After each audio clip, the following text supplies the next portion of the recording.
My guest on today's podcast is Evelyn Lopez Delon, who I met online not too long ago in a community of female business owners. Evelyn is the co-founder of SaaS Video Marketing, a side hustle she established with her husband while on maternity leave with their second daughter.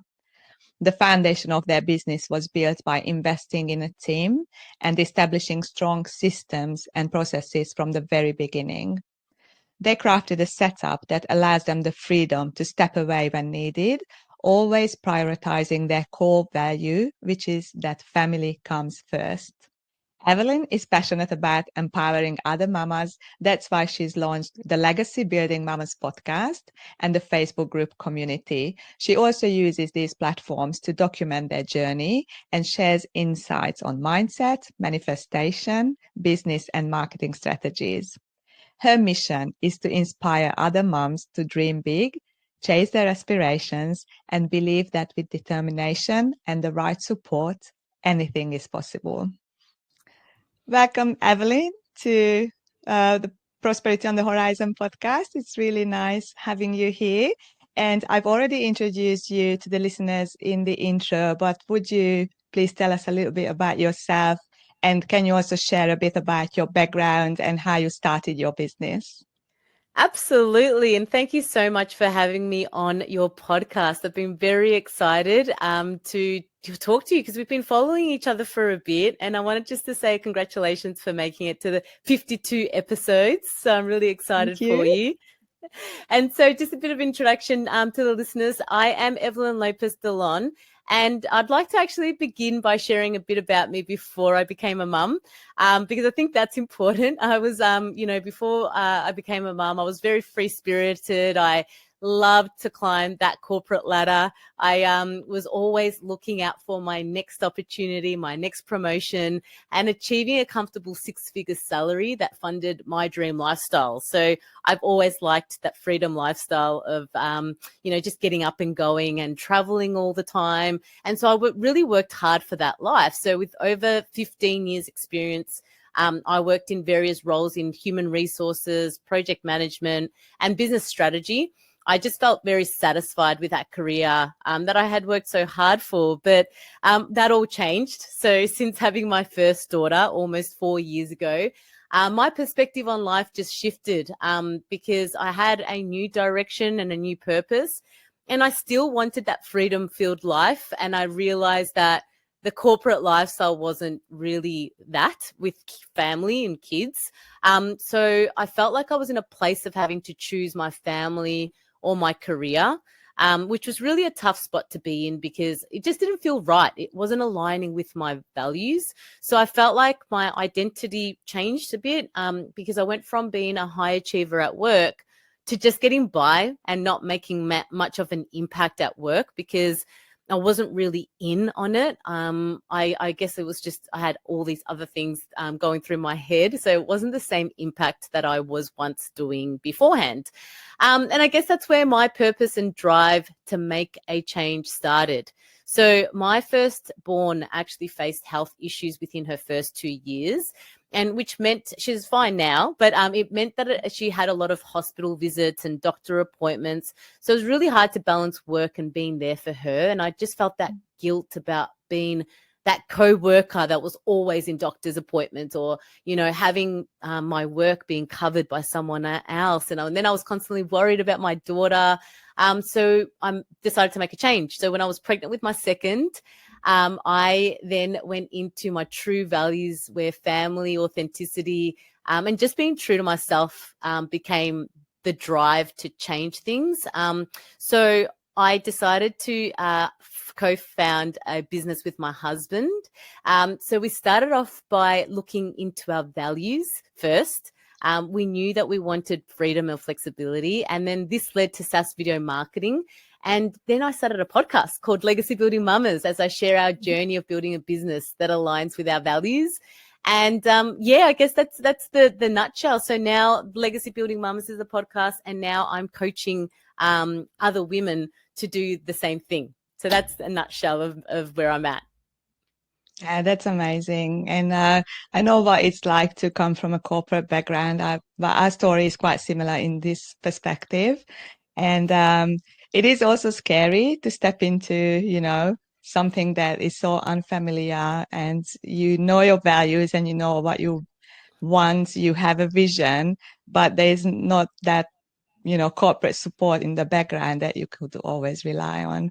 So you have to figure everything out yourself. And of course, you get help from other people who are more experienced. But yeah, it's a journey, and It I'm is. sure you've been enjoying it because you look like you've been really enjoying it Yeah, so far. I mean, it's funny because people always ask me what's it like to work with your husband, and and I always say, look, on social media it can look like, we're having the best time, but in reality, I mean, social media always you post all these nice things, but it's really tough. Like, it really is. So when I speak to other people, I'm like, the reality is that it's hard work working with your partner.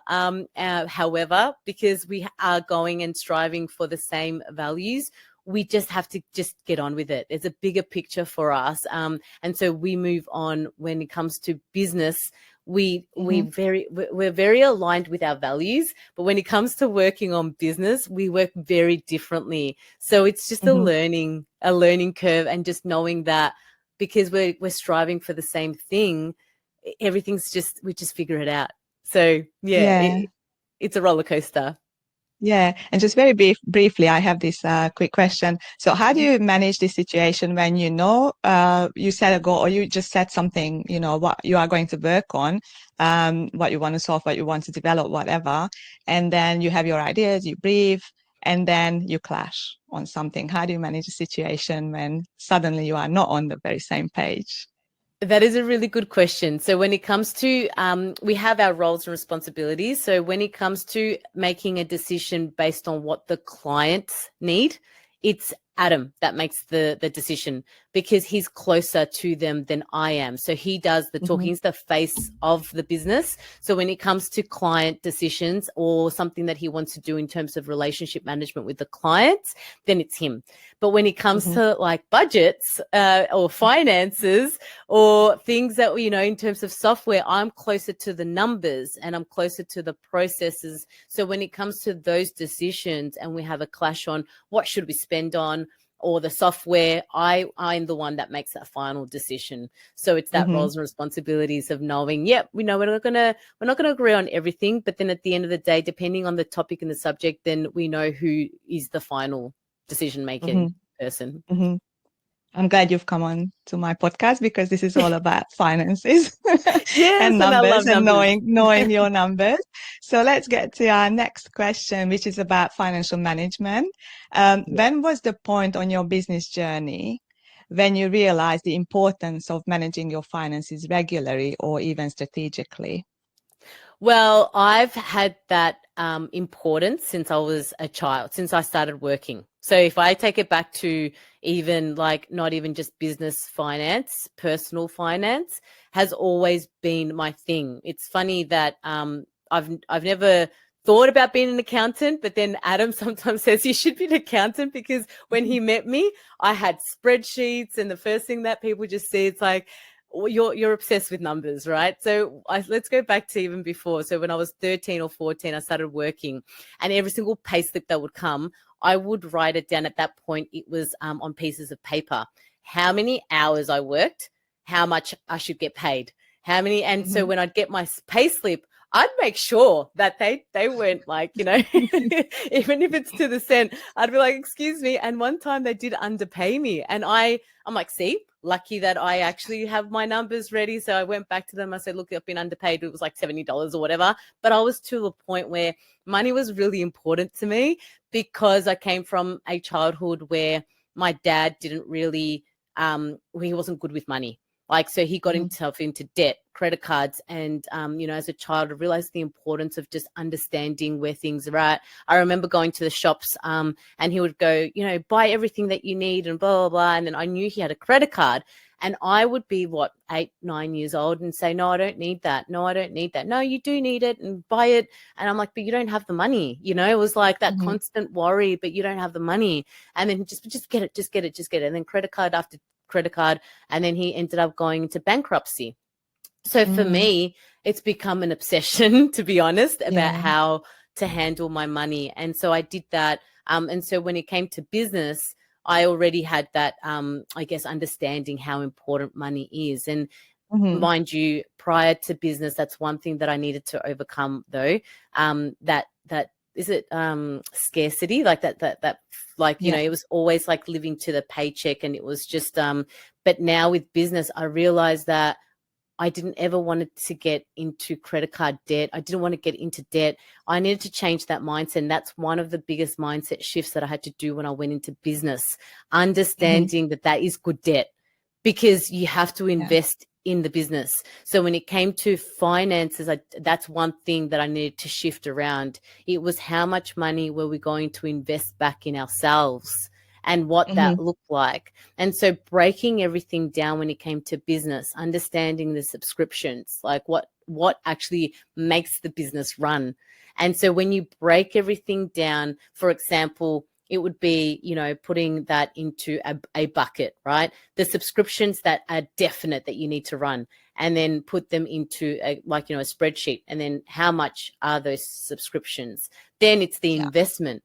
What do we need to upskill? Right? Like, you know, what are the things that we're missing because we don't know, how to do. Initially it was email marketing. Now I know how to do it and I've learned, but initially it was, how do we do email marketing? Well, we need to invest in that because we don't know how to do it, and then we'll learn and then we'll take it on. So it was a little bit of money on that. Outsourcing team. We have an outsourcing team. We break that up. Okay, what do we need in the business that we need to outsource so that we don't have to do that? And how much does that cost? So breaking that up. And then understanding, and I do profit and loss statements at the end of the month, and looking back at, okay, what's coming in and what's going out. And then revisiting, what is it that we need? What are we spending too much money on? And whether or not investment needs to pause for this month because we're not getting enough money in. So being close to your numbers on a monthly basis and understanding what comes in and out is important for then looking into the forecast for the next month. Yeah, exactly. It is so important. And I keep telling my clients, so we work on this obviously on a regular basis with all of my clients. And it's not just that you have you track your expenses and you track your subscriptions, for example, but you need to regularly review them, revisit them, and see whether they are still serving your business or not. Because if they are no longer serving your business, it's best to just get rid of them, because from that point onwards, they just become an unnecessary cost. But up until that point, they are indeed an investment which help your business go forward and grow and contribute to your business success. And the other thing is that a lot of people just think about these as costs, unnecessary costs, rather than an investment, which is really not a good money mindset at all. Yeah, so they are looking for the cheapest option, which might hurt their business at the end of the day, rather than spending a little bit, investing a little bit more on something that will really serve their business. So it is actually something that a lot of people need to work on when they start their own business. Yeah, absolutely. And it's a really good point that you make as well, because that's, I think, one thing. It's so easy when it becomes like the subscription-based models of, if you don't look at your month and what comes in and out and what subscriptions, it can easily end up being months later that you realize that the subscriptions are still coming through and you're not even using them. So I love that point that you made. Yeah. Yeah, and with the auto renewals, they are on a credit card. Up until your credit card expires, you may not even notice how much you spend monthly. Exactly. Yeah. But you know, because you keep track of your numbers and you check your P&L every month, and that's how it should be. Yeah. And it is an eye opener as well sometimes, when it's like, oh, it's so interesting. I can't wait to that. It's funny because I can't wait to see what it looks like in terms of like the money. It's exciting, isn't it? So it is actually exciting knowing your numbers and just managing business finances. I think I find it really interesting. So this is actually related to my next question, because this is a really good habit. It's a really good financial habit that you just practice, weekly or monthly. So, do you have any tools or routines or habits that help you in managing tasks in running the financial side of your business? Yeah, so I use the software Zero. So Zero, Mhm. the software, obviously, do you use Zero? It makes it so Yes, much yes, I'm a zero easier. practice. Yeah. Yeah, and I think there's a lot of small businesses that tend to use different types of software, but for me, Zero works really well because it's very automated. Everything goes through there. Yeah. Everything's like, already, their bank account is already aligned and streamlined and integrated.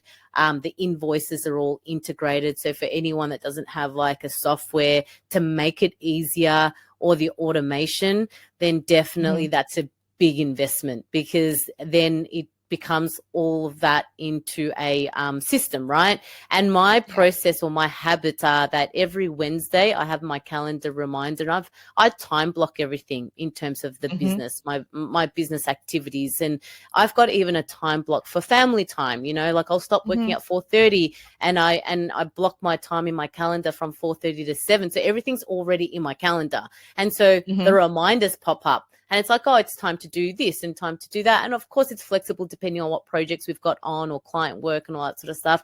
But it's there. And if I can't do it on the Yeah. spot, so mine is Wednesday at lunchtime. I do it Wednesday, 12 o'clock. That's my reminder that comes up. Zero Mhm. accounting weekly, right? So that's my weekly Mhm. thing that I do. I look at my weekly, I reconcile them. I make sure that on a week by week basis that everything's sort of balanced in there. But if I Mhm. can't do it at midday because I'm working on a client work or anything that's urgent, I then look at my calendar and I reschedule it for nighttime.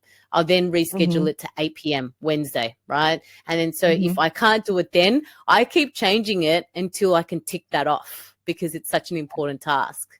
And It's then such a good on a idea to make sure straight away yeah, that you reschedule it so you don't just forget about it and it will never happen. Yeah, go on. Sorry. exactly. No, because that's exactly what happens. If I just tick it like a snooze, then I forget Mhm. about it and then I won't go back to it. So I make a habit of it to reschedule it for another time that I think I'll have more time. Yeah. And I'll keep doing that until Friday night. Mhm. If I haven't done it, then everything else can wait. And that becomes my Mhm. priority. So I have even up to that standard of going, okay, well, if I haven't done it by Friday night, then I need to push back on everything else and it just needs to get done because that's just as Mhm. important as any other task, right? And it's about that, like just reprioritizing your task depending on Yeah. the week. But another thing that I do is monthly. So then the monthly one. So on the 2nd of the next month, I then do my Mhm. monthly P&L. And again, it's the same Mhm. process. It'll come up on a 2nd of every single month. If it falls on a Saturday, and if I see it come up on a Saturday, then I reschedule it to Monday. So I do I the same see. approach until I get the P&L Yeah. done, and then I save them Yeah. into a folder. So then I've got all Mhm. my 2024 folders every single month. And then when it comes to Mhm. 2025, I'll create another folder and then put them in every Mhm. single month. So then I know what we're making and what that looks like in a full calendar year. Yeah. And it's also a really good idea to have it as a backup, like a record, because anything can happen. Everything is in the cloud these days. Zero is a cloud-based software, like most of the things that we work on these days. And if anything happens, and because in Zero, you can obviously look up your current month and you can compare it to previous months or years or quarters, whatever you want to compare your periods with. But if Yeah. something happens, you still have your backup and you can look at your numbers and see how what's happening in the business, if you are on Yeah, track or if something needs to be adjusted or changed, or look at the numbers and exactly. see the story what they are telling you about how your business is performing. I love that. Yeah, it's Mm. the story. That's what it is, isn't it? Like It it becomes is. a story at the end of the day. And that's exactly Yes. what it was for us. It's like if I wasn't so close to the numbers and knowing exactly, it's that story that when we hit the first 6 figures within, I was like, we've actually hit it, and it becomes this Mhm. amazing thing, right? But again, when even when people talk about we've hit the 6 figures, I know that it's not a profit. It's revenue, Yeah, right? And then that's understanding that right. you're a 6 figure business, but that's great. But then how do we get to that next level? Because we're spending subscriptions this much, So essentially, when you're starting to pay off subscriptions, the team, this and that, like really, what are we left over with? Like, so then looking back at that story, and that's exactly what I did. It's like, okay, great, we've hit that number. What does that story look like? Then it's like, well, that number is, well, essentially the profits then is 30 or 40%, between 30 and 40%, because we're reinvesting back into the business and investing back. How do we get that number next year to be more of like a 70%? How do we grow to that next level and then tell that story, Yes. And then you can figure out your pricing, and everything, if you need to change something about that and all the costs. And also you have, like, everybody has like insurances and all sorts of fixed costs that are not going away. And if things are seasonal or periodical, you also have to be able to plan for those lower income or lower cash periods. So this is our next question. It's about strategic planning and cash flow forecasting. So how do you approach strategic planning when it comes to your business finances? I'm thinking about profitability that we just mentioned and cash flow. Do you set short-term and long-term goals in your business? I'm glad you asked this, because I was thinking that I'm like, oh, it happened to be that it's Christmas time, right? Like it's the December period. And we thought we had planned really well, because we had 3 clients, especially 3 clients that had been with us for the whole year. And one of them in particular said, I want to double it, right? So I want to spend more. And so it was that. And again, it comes down to trust, right? When you have trust in those clients, you know that you're working towards it. And initially they were like, yeah, we're going to work throughout Christmas. Are you going to work throughout Christmas? We're like, yeah, we're working throughout Christmas. Yep. We thought we had forecasted Christmas, but then all 3 decided to pause because they're a business, right? Yes. And so they're looking at their forecast. And they're probably thinking, well, it's really slow for them so that's paused. And it's like, how would we, forecast for that? And then we had to actually, Adam and I had to sit down, and it's like, well, how do we make sure this doesn't happen next year? We're already thinking about, okay, well, this is a learning curve, right? Did we put too much trust in our clients? And the conversations were that they were going, well, what could we do next year? We'll make sure that we have more clients, because we had opportunities to do client acquisition. Sometimes you get comfortable. And I think for us, we got comfortable. We were like, yeah, we're sweet. We've got, this is enough to get the business going. This is enough. So we kind of stopped and we started working on content strategy and all that sort of stuff. Had we not stopped with the client acquisition, and had we gotten more clients on board, maybe we wouldn't be in this situation. So now again, this month, we have to rearrange things and look at the subscriptions. We now have to sit down and look at, for example, Legacy Building Mamas, in terms of the podcast. I need to then do that myself. Like I need to, for the next month, maybe I'll reduce that, because I usually get someone to edit on my podcast. So it's like, okay, well, I'll need to put, and it's a snowball effect, isn't it? Because like, then I feel bad for the person that does my editing, but it's like, well, just for this month, I'm going to have to cut that out and I'm going to have to do it myself. So there's things that you can up and down and scale, but there's always learnings. And for us, it's the learning that we need more than 3 clients during Christmas, that we need to double that and go, okay, let's get 6 clients for Christmas in case 3 of them want to pause, Yeah.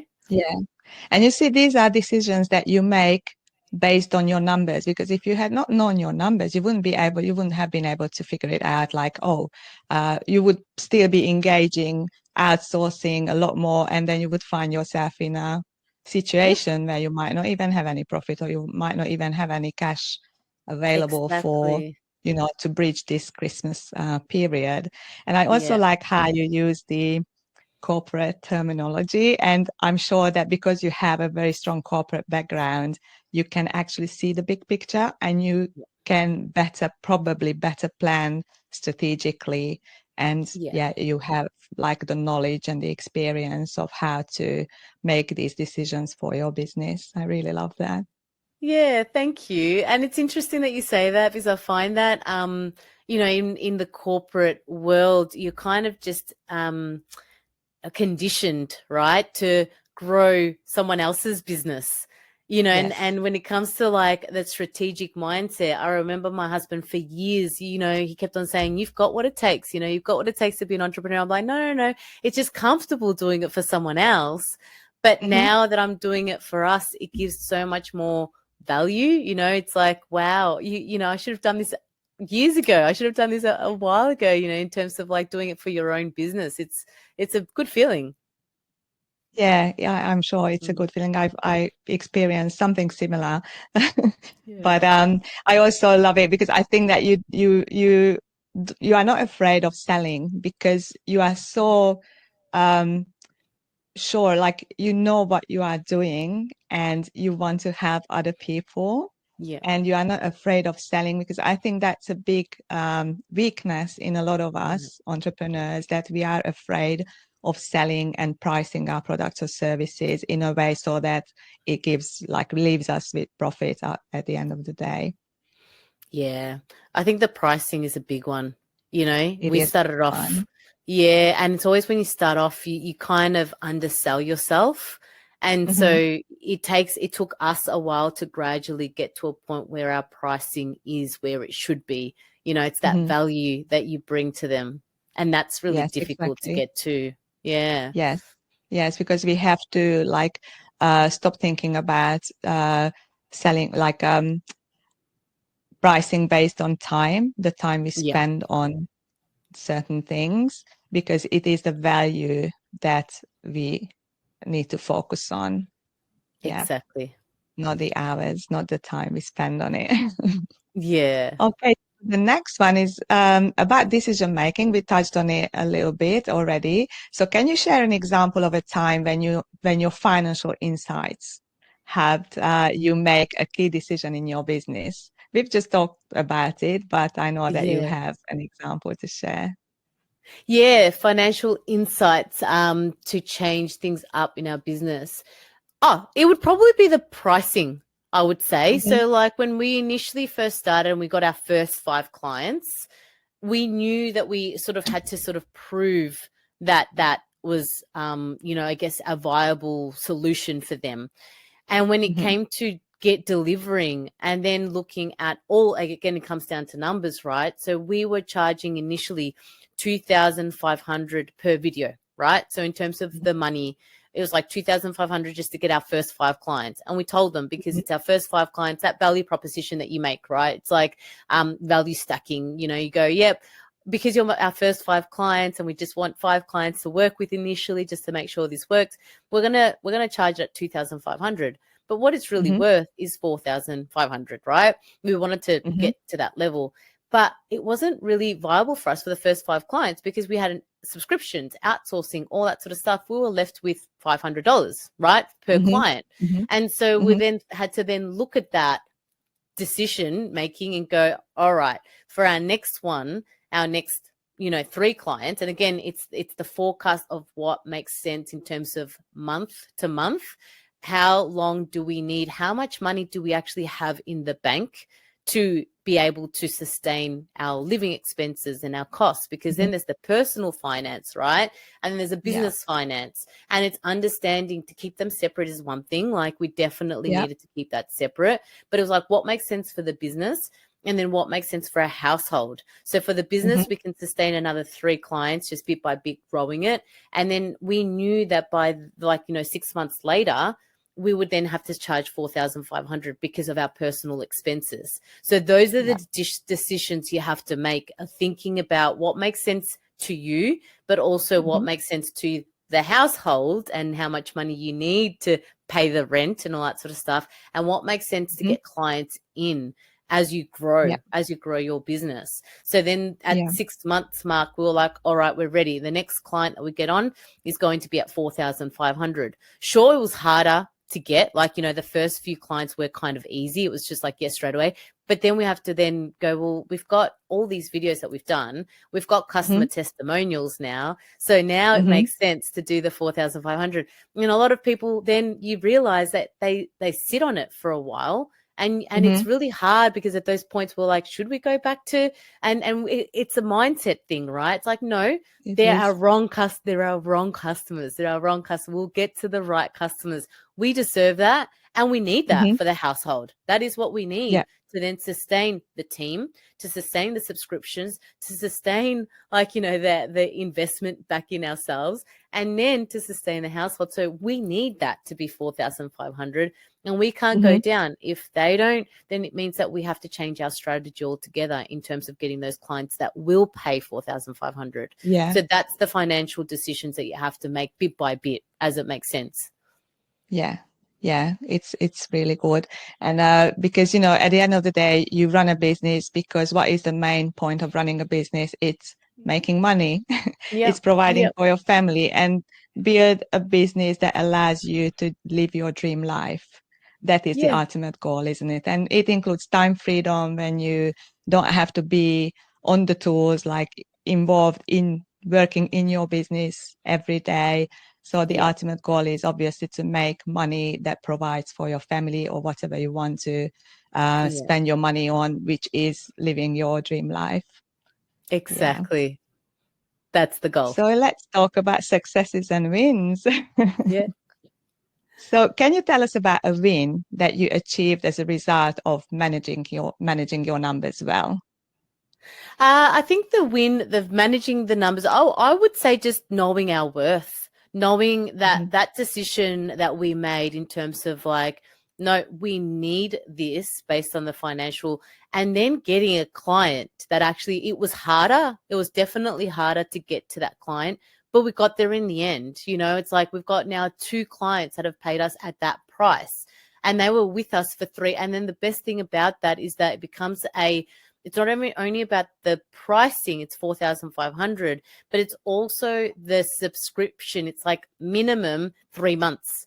So we Mm-hmm. then decide, because like, doing video marketing, it takes time, and then we have to sell that. You need to at least do 3 months just to see if what you're set out. So depending on what their objective is it achieving it? And in 3 months' time, we review it. So again, it's Mm-hmm. that win for both ends. It's that knowing that our value is at that point. But then how do we then prove to them that it's actually working and that they should pay us 4,500, right? So it's knowing Mm-hmm. the worth, it's knowing what you're giving. And if you're getting some sort of pushback, it's then understanding what is the pushback. And it's like, well, Mm-hmm. then come up with an idea to then rebuttal that pushback. So for us, it was like, well, maybe we need to prove to them that this was going to work. So how about we try this out for 3 months? So it's 4,500 times 3, but then we stop and you don't have to pay anymore. Well, let's look at then a solution to then Mm-hmm. revisit whether or not it's worth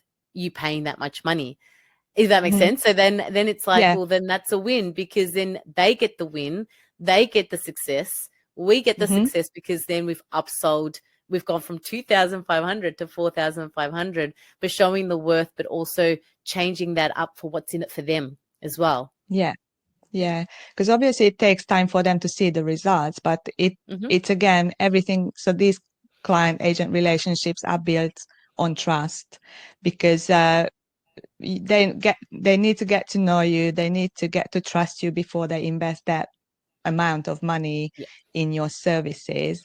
And once they trust you, because they know that you are an expert in your field and you want just as much the results just as much as they want the good results, they will be happy to go on and invest in the services, and then continue investing in the Yeah. services. So Yeah, yeah, and dealing with exactly. objections is always hard, because sometimes you might feel that, oh God, okay, I just let it go, let that Yeah. client go. But Yeah. it's worth working on it, because you have to understand their thinking and the objections they come up with. Exactly. Yeah, that's Yeah. right. Okay, so we always get ahead, because my next question is about challenges. Yeah. So is there anything you'd like to become more confident about when it comes to your business finances? What are some aspects of your business planning or analysis from a financial point of view, of course, that you would like to understand better? Oh, that's Is a there very good anything? question. That is a very good question.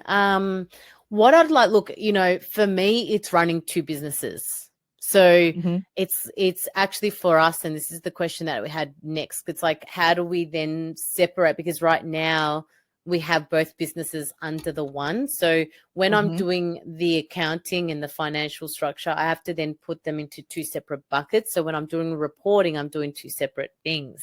So I think for Mm-hmm. me, it's like, how do I manage that better? Do I need to break off the one business and then put that into, like, Legacy Building Mamas goes into, and these are the discussions that we were just having this week, actually. I think it's Mm-hmm. time for Legacy Building Mamas to go into a separate, and I still have to figure that out. So I think I need to understand the differences between what makes sense of having those two businesses.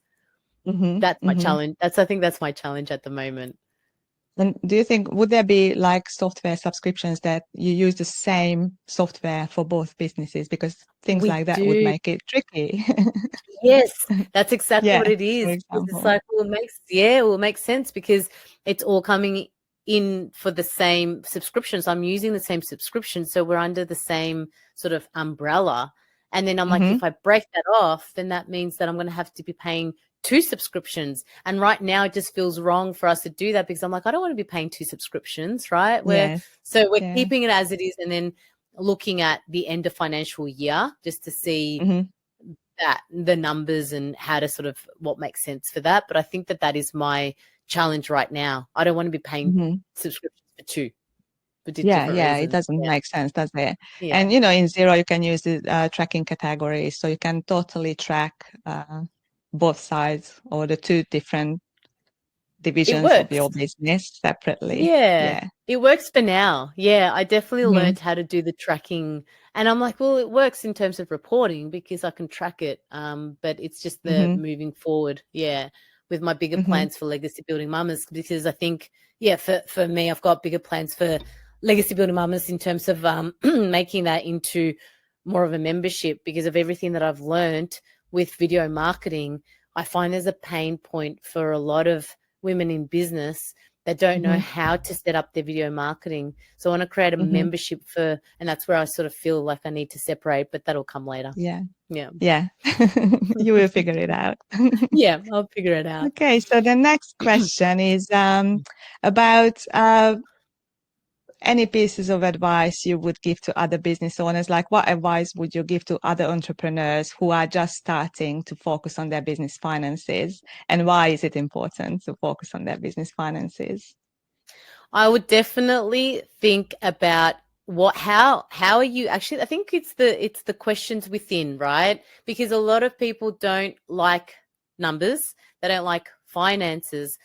For someone who is feeling uncomfortable with it, I think you really need to ask yourself the questions, why?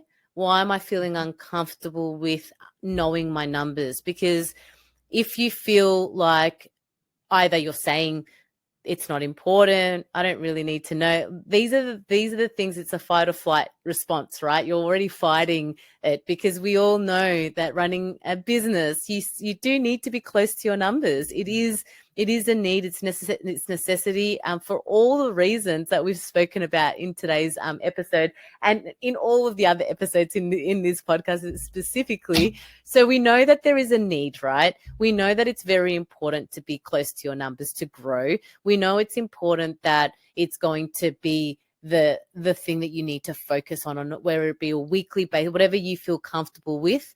But if you find yourself already pushing back for whatever reason it is, identify what that is. Write it Mm-hmm. down, like, have that awareness of where it's coming from and work on Mm-hmm. that. I think that is probably the advice I would give to you.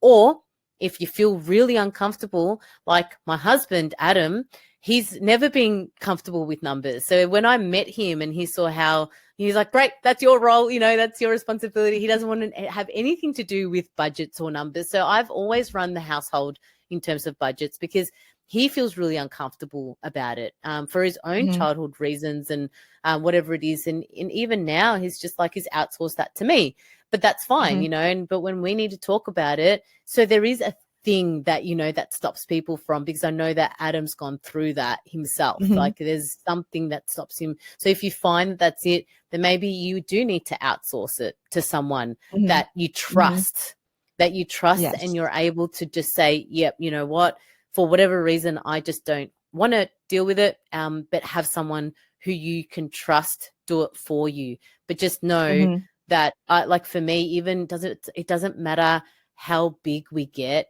you know, later down the track. I've actually even thought about it. I'm like, I want to be close to my numbers, regardless of how big I get. I don't know if that's something I can outsource, because I want to know where things are going, how much we're making. I wouldn't, you know, so it depends on what you're like as a person. But identify what that is first of all, and then just know that there are options for you to make sure that your business grows the way that it should.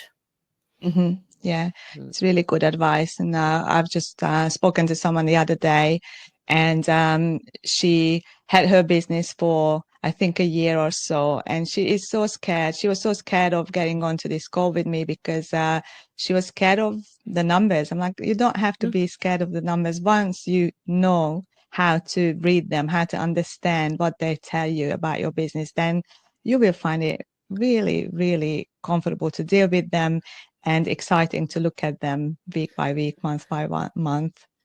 And that's exactly what it is. It's a learning curve. It's like with anything really in business. I've gotten really uncomfortable with certain things that I said I would never do, right? Initially, it's like, you know, Adam's like, you got to do that. And for me, numbers is not one of them, right? Numbers is like, I'm all over it. But I think it's with anything in business. There are things that you won't want to do, and it's all about the learning. So, for example, email marketing was one of them. I didn't want to know like, I was like, it's too overwhelming. I don't want to know.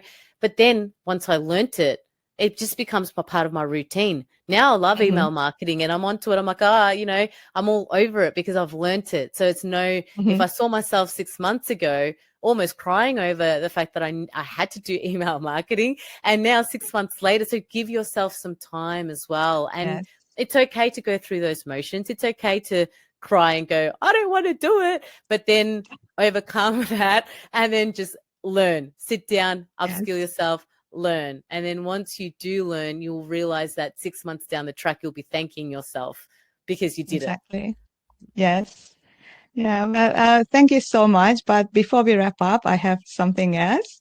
I have 5 rapid fire questions. Oh, this sounds just like to finish fun. it off, just to have some more fun. So, yes, these questions have not been shared before, so they are really rapid fire. And they are about who, what, when, where, why. Okay. So here we go. Who inspires you the most in your business journey? Tracy Harris. You're in it as well. Wow. Yes. She's my inspiration right now. She's Mums with amazing. Hustle. Yeah. Yes. And I've seen you on some calls with her as well. That's why we get along, because she's cool. Yeah, she's very cool and she's amazing. She has a membership, she has other programs, has a mastermind. She's amazing. And her community is really nice, very supportive community. Yes. So the next one, what's one thing you absolutely must do before starting your workday? Oh, that's a good one. I must meditate. Oh, wow. Yeah. So meditation's a big one. Yeah. I How try to much wake up time do you set aside for that? Like how 10 to long 15 a minutes. So meditation? I Mm-hmm. try to wake up before the girls wake up. So I have my morning ritual when they have a good sleep. You know, it's not always the case, but I live Mm-hmm. for my morning ritual, which is meditation, Mm-hmm. journaling, a bit of Oh, reading. yeah. So even if it's like 10 minutes of reading, and Mm-hmm. also visualization. So I've got a visualization little movie thing that I do after Mm-hmm. I meditate. And that is Mm-hmm. what sets me up for the rest of the day. Like I feel so empowered when I do that. Like I Yes. feel like Oh, it's very much, it flows with intention, yeah. And when I don't do that, I feel it. I feel scattered. I feel like I'm all over the place. So I'll try to sort of like sneak it in at some point during the day. But again, I meditate on average at least 4 to 5 days a week. because you can't be I perfect, see. right? Yeah, but Yeah. yeah, Wow. that's my It's thing. kind of like a habit that you can build into your day. And then once it becomes a habit, then Yeah. yeah, it's not Once I gonna managed be to do hard to it. set aside the time. That's right. When I first started, I actually managed to, I just went all in on it because I've heard that when it comes to habits, you have to do it for at least 21 days.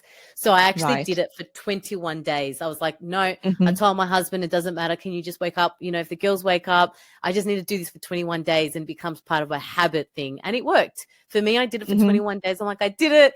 And though since then, it's just a habit. So I always put my alarm on. I make sure that I have, Mm-hmm. but it starts from the day before. It actually starts from the Mm-hmm. day before. I need to get to That's bed right. between 10 to 10:30. And if not, Mm-hmm. if I get to bed at 12 o'clock, then I know that I won't have time for it. Like I'll need to get up when the Mm-hmm. girls get up because I need at least 6 to Mm-hmm. 7 hours sleep. So just that, Yeah. understanding that six to 7 hours is what I need.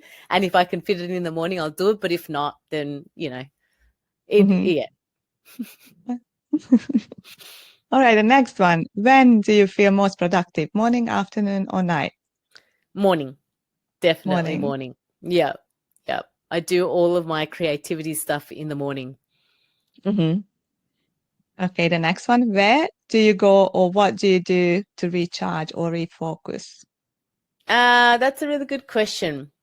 I used to go to the gym, but and that was really good when it is. But during summer, I like to go for a walk. Like I walk the girls to daycare, and I Mm-hmm. find that very nice. So during summer, I do a lot of walking to daycare with the girls, and I find that because I Mm-hmm. get my podcast, I'm able to walk with them. I listen to it, and I enjoy the walk there. So that's Yes. my day, my thing to recharge. Yeah, so nice. And I it's don't, again I another don't, thing that go on. I was just going to say, I don't enjoy the gym. Like I do it Right. because I feel like I have to, but do I enjoy Mm-hmm. it? No, it makes me feel good afterwards, but I don't enjoy the Mm-hmm. process.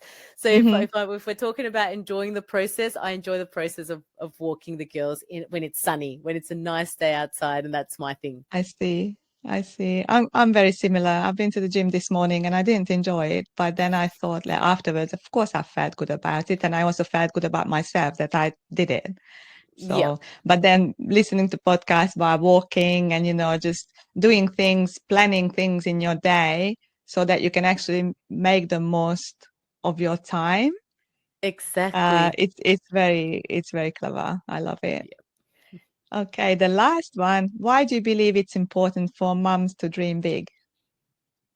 It's important because I think that it all comes from we are the pillar of the family, and not to put pressure on mums and not to put any more pressure than what we already have. But I definitely think that that saying, "Happy wife, happy life." I Mm-hmm. used to hate that saying. It's like, oh, you're trying to keep your wife happy, but now I see it differently. Now that I'm a mum, I see it in a different way. It is about us. Like, so us pursuing our dreams is so important for the whole family, because once we start pursuing our dreams and feel fulfilled, then the rest of the Mm-hmm. family feel it.